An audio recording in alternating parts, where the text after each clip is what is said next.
we've actually implemented this feature right now. Okay, why is this important? Because if this feature is there for the first time, it is extremely unlikely, that is a differentiated feature. It's extremely unlikely that I'll be able to take something off the shelf, put some light touch-ups around it, and use it right now. Okay? Let's assume that that was the case. Let's do reductio absurdum. If that was the case, it was very easy to do that, and if my feature got very popular, then all competitors are going to rush and build that same feature. It's no longer going to be unique. Okay? So uniqueness and popularity are actually going in inverse proportion. If a feature is unique and you want it to stay unique, it's unlikely that you will get off the shelf and work on it. Volume of usage can be a unique characteristic. So if I'm an e-commerce site, there are many e-commerce sites, right? Dozens of them. Amazon.com, very popular e-commerce site. But what it's unique about it is its volume. It's amazing volume in terms of how much it can serve. Like, I would say it is about 3x bigger than my system right now in terms of what it does. Price. Price can be a very unique characteristic, right? Tata Nano, everyone here probably heard about the Tata Nano and how good a price thing is. But if you ask their designers, and I'm sure that it's been cataloged amply in a bunch of places, is that their designers spent a ton of time trying to figure out how to reduce price. The price was the unique factor. They could not have possibly gone off the shelf, bought some parts here, bought some parts there, slapped it together, and bought a 1 lakh rupees car, $3,000 car. It's impossible to have made that. So that means that if you really want to build differentiated stuff, you got to work. There's no option to that. Second maxim, asymmetric popularity, right? I built this feature. I built 20 features in the last release. How many of them are actually going to become popular? Are they going to become popular? So what I found is that most times you build all these features, but different segments of those features, different products will go at different speeds. Some will get so popular that you're actually taken aback by the popularity. And you are actually underprepared for that popularity. As an architect, for me, it's almost inconceivable that I will get each of those popularity features right, and each of them is equally scalable in the way that you want it to be. That's a very difficult thing to achieve, and then compete with the markets that are growing really fast. So many features to do so fast, each of them perfect. I don't think I'll win that game. So what I have to do is to recognize this maxim. And what do I do about it? For instance, you need to know that there will be a sudden appreciation in some business use case. Probably some other competitor built something that enabling technology fueled stuff into our system. In this case, what we had a case is that in Yahoo, Japan market is growing 70% faster than other markets. The reason for that is the immense popularity of mobile in Japan. Of course, mobile is popular in many other markets. Japan is and Korea way more popular. And the reason for that resulted in sudden appreciation in specific use cases. One use case that hit us really hard is the high volume bulk submissions. So we had all the system architecture all laid out, but when the bulk submissions were hit, our memory footprint went off the roof, and we really couldn't scale to the volumes that we intended. So what do you have to do? We had to rewrite that specific portion of that component. So it's very hard as a designer to anticipate that, hey, this particular use case will get blown off of the chart for some other reason. Other examples is some mobile stacks, new mobile stacks. The third maxim I'm going to talk about is the customization continuum. Okay, so the question is, as an architect, is do I abstract first or do I customize first, right? Because if I get 5 use cases, can I whittle them down to one abstract case, or do I need to do a little bit more? So it is my experience that it is very hard to tell upfront.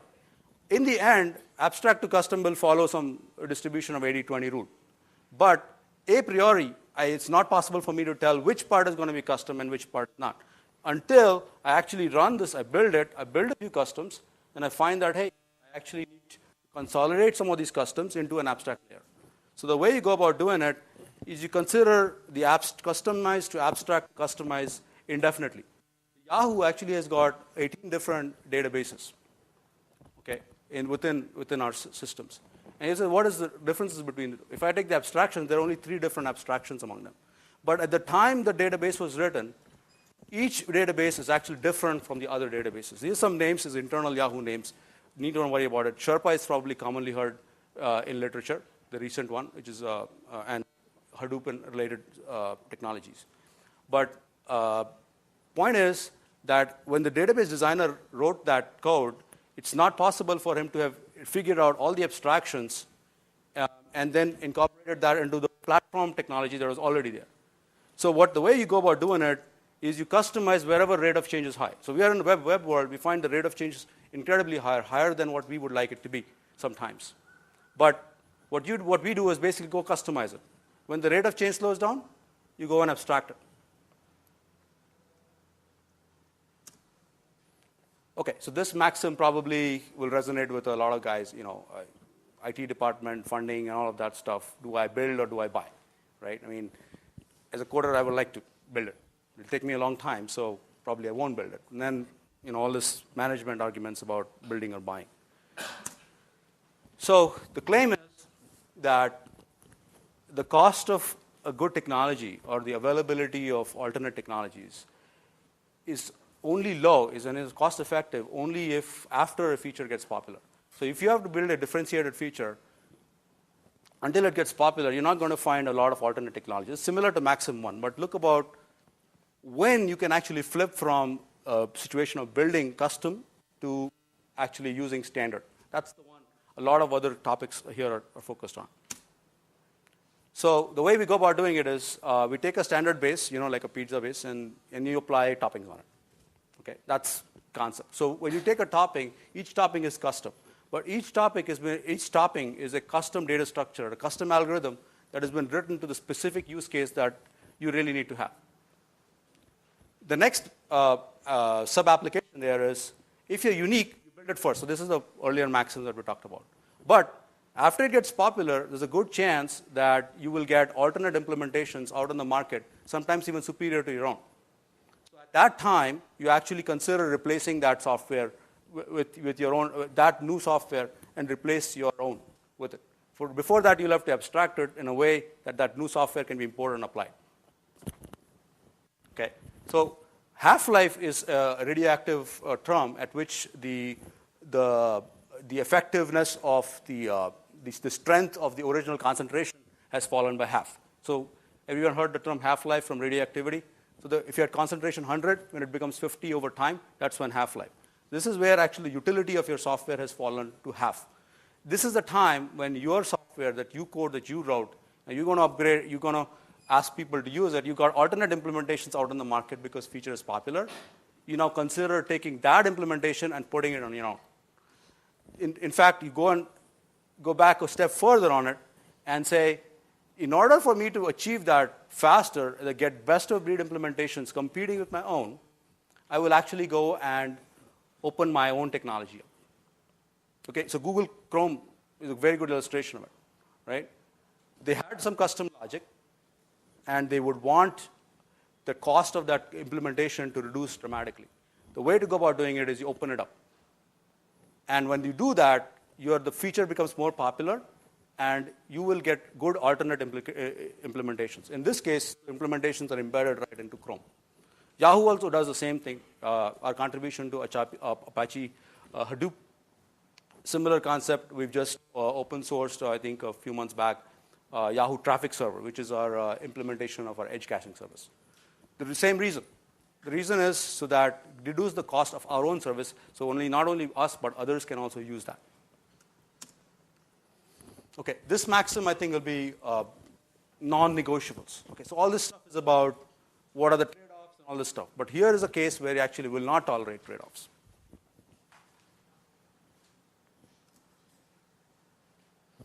Okay, so these are some that we at Yahoo use. I think that some of these will resonate with most of it. I will spend a long time on the third one, which is performance at scale. So security, right? So if I am using security off the shelf, actually I'm doing myself and my company a disservice. Particularly if I black box it around and I have no idea how to reconfigure it, how to understand the models, because when they black box stuff for you, and you as an engineer if have refused to understand what that is, you've actually opened yourself up to a bigger problem. In this case, I would call this a non-negotiable. You don't negotiate with the paradigm that I will not know about the security, what's inside the security black box. So in Yahoo, we do that. We have a few examples of it: input validation, ScanMus. You can look up ScanMus on Yahoo search, and you will find some talks by Rasmus Ladorf about 2 or 3 years back, how a website XSS and other kinds of attacks can be prevented. But that's basically, we home grow our own technology. And I would encourage each of you guys to go back and home grow and keep in your pocket some core technologies in these non-negotiable set. Stuff that you go back to their manager and say, hey, this is stuff that we ought to build and keep. Yes, you will take, how do you accelerate and keep that stuff at low cost? You open it up. Okay, use previous maxims. Bug management. Okay, so it's inevitable that you'll get bugs in your system. I don't think that anyone will refute that here. So what we do is that we build infrastructure and we maintain infrastructure very rigorously in order to deploy bug fixes as rapidly as we can. We have 10,000 hosts in YSM, my system, sponsored search, and we can deploy fixes within minutes. Of course, it takes some time to figure out what the fix is. But if I know what the fix is, deploying that fix correctly across all these hosts, these are not the same host, right? They're functioning differently, right? There's some serving hosts, some application hosts, so on and so forth. And if you want to deploy them equally, it requires you to maintain some good amount of configuration infrastructure across those hosts. You get your colo maintainers will keep on adding hosts, they'll replace these hosts, all that stuff. So you really need a good infrastructure for this. I can't overemphasize this enough. The second thing is diagnostics. So many times in Yahoo we get, hey, my ad did not serve. Okay, what is the reason for it? So we don't know what is the reason for why your ad didn't serve. We are serving like 100,000 ads per second. The only way we could do it is we could add isotope, like again a radioactive term, right? So you add that isotope that in your body and it colors your whole alimentary canal. So likewise, we have the ad tracker. I'm pretty sure that if you had other services or endpoints that you're offering, you will have to build situations for your top customers. Well, they will ask, and you need to answer the call as to why their thing is not running. And you can probably point out a flaw in your own system or a flaw in the way they are doing it. This is an essential non-negotiable that you want to keep it in your back pocket. Third one, performance at scale. Okay, so this is one I want to talk about a little bit because if you build a service or an endpoint, it becomes popular, and you want it to become popular, there will be high volume usage of that. And you get high volume usage, you have to build your own high performance systems. You can leverage platform technologies that are there outside of it, but you need to understand what are the failing points of those, or what are the bounding limits of those systems. Are they ready today, or will they be ready tomorrow? Am I ready to wait for that, or am I going to be updating my own technologies on that? So for instance, I'll give you an illustration of it. Akamai, how many people have heard Akamai? Good. So Akamai is a core service for anyone who wants to deploy scalable applications across the web, close to the customers. Okay, very good company, and they offer very nice services. And Yahoo has been very happy with working with Akamai. However, Akamai had limits, and we know what those limits are. We had to build a complementary edge caching service in order to offset the deficiencies of Akamai. It's not like we want to take the edge caching service and go out in the market and say, use our edge caching service. That wasn't the intent. The intent is to service our own purpose. So while we knew and we recognized what Akamai did, we had to go and build our own YCS, Yahoo Cache Service, on top, beside it. This is a very essential strategy you guys would have to play if you want to live for the long run. Because you can't suddenly make that change. You can base yourself on a technology, but it will run out, or it may not be. Let me put it this way. Akamai does not equally cover the world. They will go over time, but they don't cover exactly my market when I need it at that my time. But my customer says that I don't care whether you use Akamai or whatever, just give me quick access. And for that reason alone, we had to be prepared for this outcome, is to build our own stuff on top. It's very essential to recognize that. So if you are building performance at scale, let me reiterate, strongly consider building some stuff on your own or knowing what the base limits of the technologies that you're going to depend upon, what they are, where are they going to threshold out. Are those features popular or they're not? Because if they're not popular, they will charge you incredibly high for that. There's some exceptions, some open source, and Microsoft and Google have been, and Amazon have been doing good at providing some of that. But there will be bounding limits to that because they will not be aligned to your business. Your business is your business. You need to figure out how to offset that. Okay, this is another, I would say, heavily underrated axiom, right? But it's extremely followed a lot. So you squeeze the last drop. Okay, so you have something running. You need to keep on squeezing more and more juice out of the system. That's because there are almost an infinite number of last drops. Okay, so you do something, you can iterate. It's like craftsmanship, right? If you give, that's the difference between an engineer to a craftsman. You have craftsmen will keep on optimizing stuff until it gets better and better, and that's you go from the realm of engineering into art. Second principle there is, you can keep on innovating incrementally, but not necessarily monumentally, right? So I'll give some illustration. When I was doing my research, I was saying, what is a good illustration of this? And I can quote many examples out of software, but I really like this one. When I was doing research for these slides, I was thinking, what is a good way to showcase this? This is a listing of some of the fonts, right? I presume you would recognize many of the font names that are there. Arial is the 6th font in the middle. And some company called printers.com actually did research and figured out if you wanted to print using some fonts, which fonts actually take the least amount of money, least amount of ink consumed. So imagine someone doing the research on font technology and specifically how much ink is used. I don't think this has been typically done by font designers because all they're worried about how good the font looks on screen or maybe sometimes on paper. But if you are doing draft output or some other kinds of stuff, this is a great way. They're showing that Century Gothic is actually 30% superior to Arial, one of the most popular fonts. So my point here is that innovation has no boundary. To the printers.com, they actually went to the extent of documenting this, and I was really thankful that CNET, a company like CNET, actually found it good enough to report this kind of data around how you can make innovations actually come from any corner. And my recommendation here is that you look into your own system, you look at your customers and ask them what optimizations they have made on your own workflows. And they'll tell you a ton of stuff. And all of that you need to figure out how you can incorporate back into your base system. This is the customized to the abstract axiom.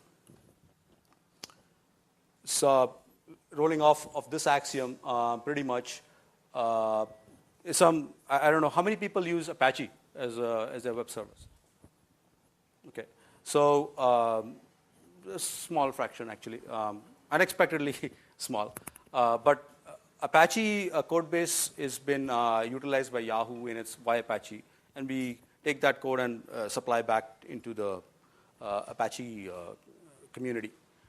And one optimization Yahoo made is I want to talk about it a little bit because it shows what is possible, and it's certainly not the last optimization we'll make on the Apache stack. If you have processes that are Unix processes, and they're getting forked at the time the input packet comes from the web request, and the child process gets forked. I'm talking about that time in the life cycle of a web request. This is even before your PHP or Ruby or anything has actually run. Apache was creating many, many processes, Apache 1.0. And we had to put in a feature that says that sometimes people would just click as a browser, they would fire the connection, then they click the reset button or just go to another page. What that would do is would fork off a Apache process, and the child process would actually wait until the socket timed out. So what he did was the Unix was actually had more child processes of Apache than what needed to service that customer. Each Apache process takes some size amount of memory that will add to your memory footprint.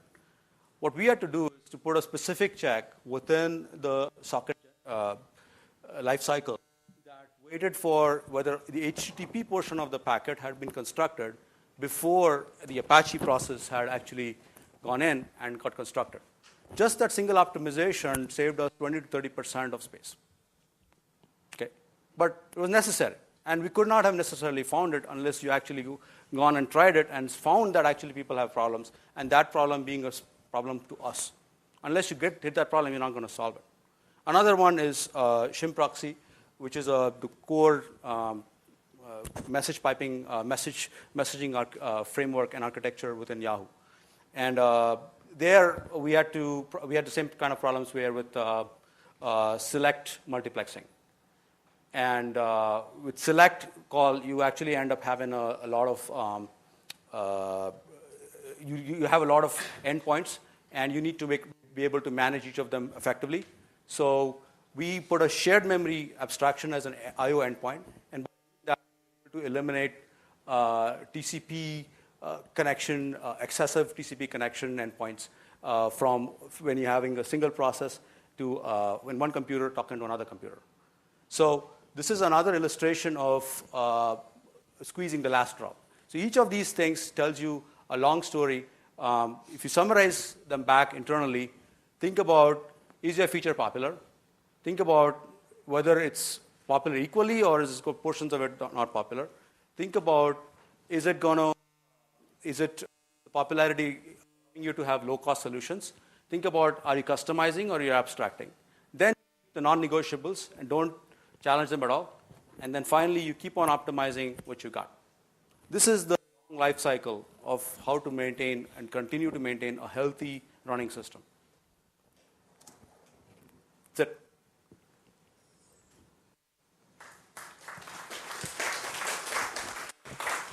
So I'd love to take feedback, questions. This is not gospel. I'm pretty sure there are exceptions to the rule.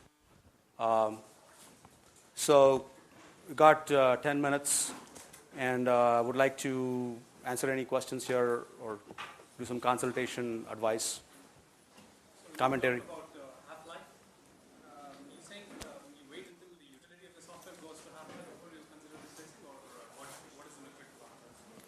Yeah, so half-life on an average in industry is 3 years. Okay, so if you waited with all other parameters staying constant, it'll take 3 years before you actually utility falls to half. Even within web. In the web world, it's going to be even faster. So if you wanted to replace software, you want to rewrite software sooner than that, you got to be able to reduce the cost of the solution sooner than the half-life. Because if you're not able to do it, then your chances are that you will get a undifferentiated feature faster than what you would like at a higher cost. So not just is a half-life is a parameter where is not a fixed parameter in time. Your utility of software will fall, but you can reduce the probability of reduction of cost against that utility. So your utility will fall because that's what customers want. You can't control that. What you can control is the cost of the solution relative to provide that utility.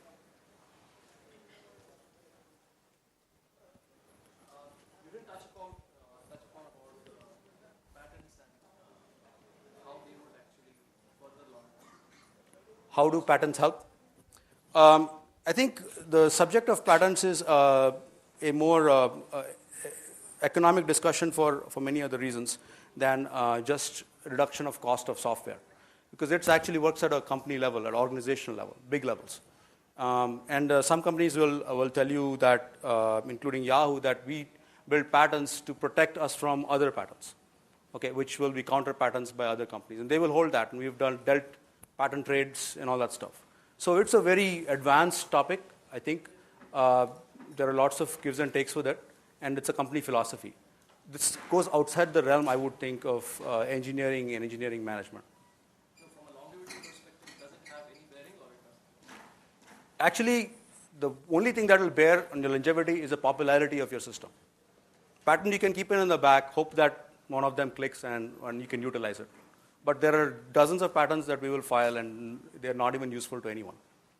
That doesn't mean we will not build those patents. We'll do it because you don't know if it's useful to someone else, and at that time we can cross-trade that patent with them.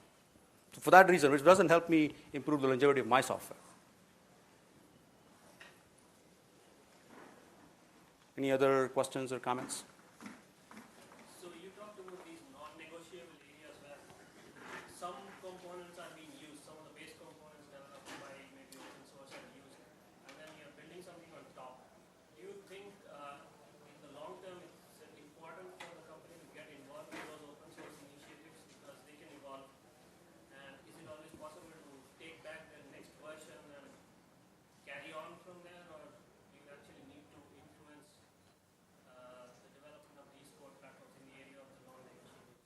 So my thinking is that if the non-negotiable is, non-negotiables are usually popular. There's no doubt about that. So my thinking is that you actually contribute to that if that's possible.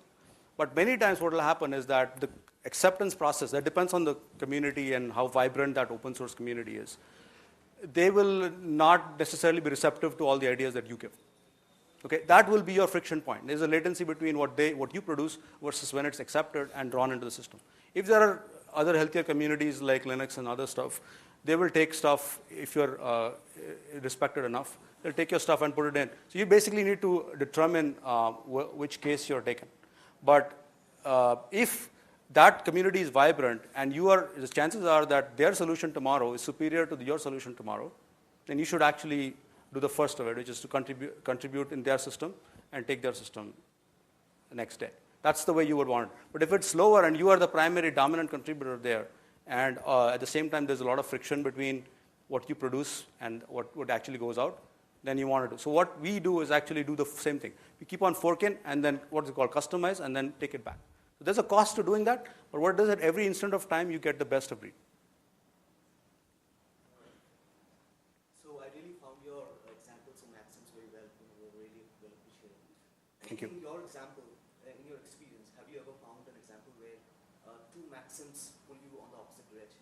And if so, how do you make this?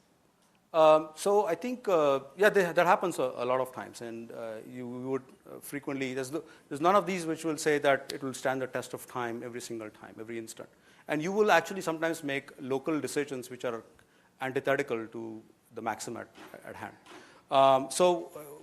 For instance, the customization is a maxim we learned really the hard way. We wanted to, say as an architect, what you would try to do is simplify the system to the simplest abstractions. You would want to do that. There's a lot of gains to doing it. But the problems that I had was that it's not possible for me to know beforehand what those abstractions are.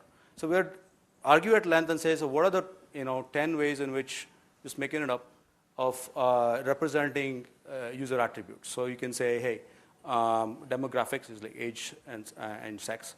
You can probably use location. Some of these are standard advertising attributes that any advertiser under the sun will use.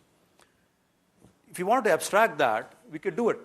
And we did it to some degree. But pretty soon we found that the advertisers moved on and they felt like higher order attributes we could never conceive of at the time. So although I struggled to make the abstraction and write the 10 things that I know right now, the probability on a fast moving market is that it'll increase by 1 order of magnitude if the feature is popular. If the feature is not popular, you can stay with the 10. And that your abstraction will then be called successful as an architect. Right? So this is an axiom which I think we learned really the hard way. Right? So what we found, and I validated with some of the other people that Yahoo's got from Facebook and other people, they've also followed the same maxim, is that they customize a lot, and then they go and abstract it when the speed slows down on that component or that feature, not beforehand. If you try to do too soon, then your chances are that in the process of abstracting it, you will slow down the rate of change, and then the customers will go somewhere else, fast-moving market. How you will handle the customer requirement if the product is in business for a long time and you keep getting the customer requirements, and how will you apply all the maxims on the customer requirements? And especially I want to know, like, if one customer is asking one specific feature only for him, so you will go on establishing these requirements, putting the requirements specific for that one customer, and keep on creating the product more risky, or will you say, no, I will not use more features of this product? So very, very good question. I think it's very pertinent, happens all the time. I think even more so in Bangalore because we don't have so many product companies. So this situation happens a lot of times. So the way I would answer the question is that if that customer is important, we need to customize. We can't walk away from that. Okay, so that answers the first question. You can't say no to, hey, I won't customize, because that guy will walk away. The only way you can do it is if you are a true platform company. Yahoo is not claiming to be a platform company. So if you're not a true platform company, you're talking about offering the right service to the right user at the right time and the right price, you would have to take that stand that you will customize for him. What you do is to wait for the next 3 customers or so. I'm just making it up. At which point you know that, hey, these 3 guys are talking the same thing. why don't I take those add-ons that I've put in or logic that I've put in extra, consolidate that, go to the architect, refactor my code, and present it as an abstraction, at which point the cost has fallen down. Is this something that the community can use at large? Even better, because that will further reduce the cost down. You take this thing, you promote it outside, someone hopefully will like it. If they use it and that becomes popular, chances are that they'll give you a superior implementation and you can replace your own with that. That's how you want this life cycle to keep on going. Okay, so last question, if there's any. All right, guys, I will be at the Yahoo booth, this as well as more specific topics around YUI, YQL, core Yahoo technologies, what they do, how they help, how that helps reduce cost of solution overall.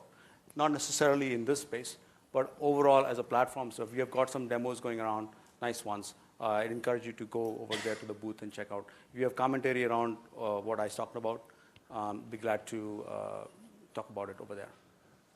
Thanks. Appreciate it. Thank